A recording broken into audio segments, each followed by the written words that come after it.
Every year, parents spend hundreds of dollars on flashcards, apps, light-up toys promising to make their babies smarter, educational subscriptions, sensory kits, programs with charts and levels and price tags that climb every month.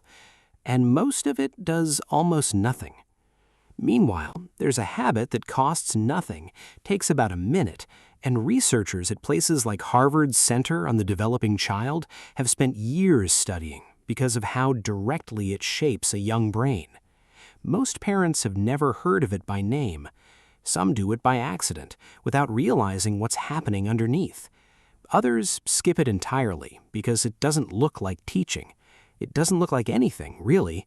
It just looks like paying attention. It's called serve and return. And once you understand what it actually is, you'll start noticing dozens of moments a day where you could be doing it, almost without trying. But there's a catch, and it's the reason most parents miss it completely. It only works if you know what to look for. And that's exactly what I'm going to show you. So, what is serve and return, really? Think of it like a game of catch, but instead of a ball, your baby is throwing you a signal. A baby babbles. A baby points at a dog on the sidewalk. A baby lifts their arms towards you. That's the serve.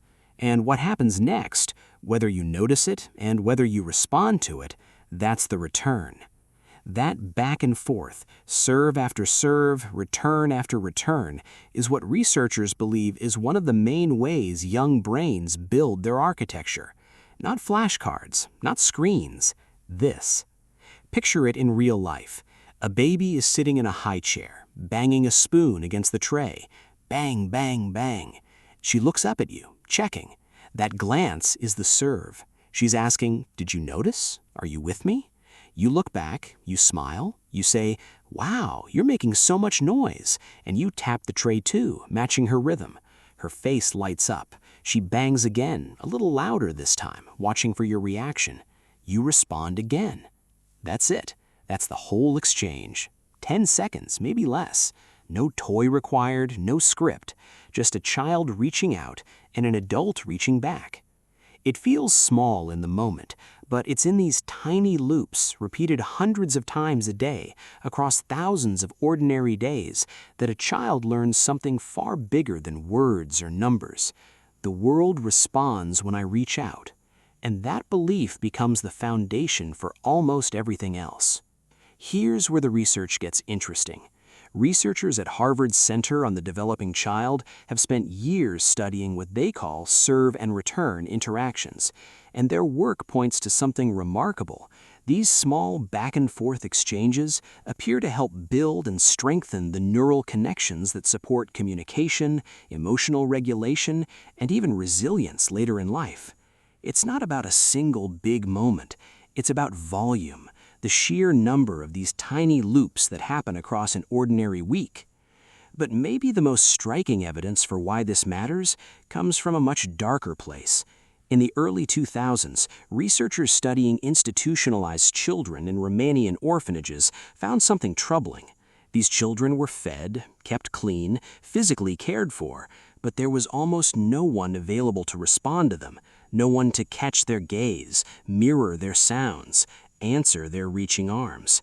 And over time, many of these children showed significant delays, not just emotionally, but in brain development itself. It wasn't a lack of food or shelter that hurt them. It was the absence of response. Nobody was playing catch. Now, to be clear, this isn't about achieving perfect, constant responsiveness.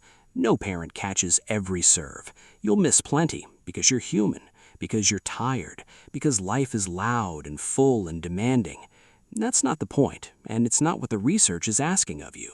What matters is the pattern over time, the general rhythm of a child reaching out, and more often than not, someone reaching back. This is something almost any parent in almost any circumstance is already doing more than they realize. So how do you actually do this on purpose? 3 simple steps. Step 1. Notice the serve. Before you can return anything, you have to catch it. Watch for the small stuff, a glance, a sound, a pointed finger, arms reaching up. Today, just try noticing one you might have normally missed. Step 2. Return it with words and reaction, not correction. If your toddler holds up a rock and says, "rock," you don't need to teach or fix anything. You just meet them there. You could say, "You found a rock. It's so gray and bumpy," matching their excitement instead of redirecting it. Step 3. Let them lead the next round. After you respond, pause and wait. Give them room to serve again. If your baby babbles and you babble back, stop and watch. Often they'll answer you right back, and now you've got a real exchange going, not just a one-off reply. Now compare that to the toys and programs sitting in some cart online. An app can respond to a tap. It cannot notice the flicker of frustration behind your toddler's eyes or the pride in the way they hold up that rock. A light-up toy can make a sound back. It cannot make a child feel seen. That's the piece no product has ever been able to replicate, and it's the piece that actually builds the brain. These moments feel small, a glance here, a babble there, 10 seconds while you're making dinner. But strung together, day after day, they become the scaffolding for how your child learns to trust, to connect, to regulate their big feelings, to believe they matter to the people around them. That's not a small thing at all. That's the whole foundation. And if you're worried you're not doing enough, you probably are already. Most loving parents return far more serves than they realize, simply by being present and paying attention, exactly like you're doing right now by watching this. If this shifted how you look at your child today, consider sharing it. There's a good chance another tired parent needs to hear it too. Because in the end, the most powerful brain-building habit was never sitting in a cart waiting to be bought. It was sitting right in front of you, waiting to be noticed.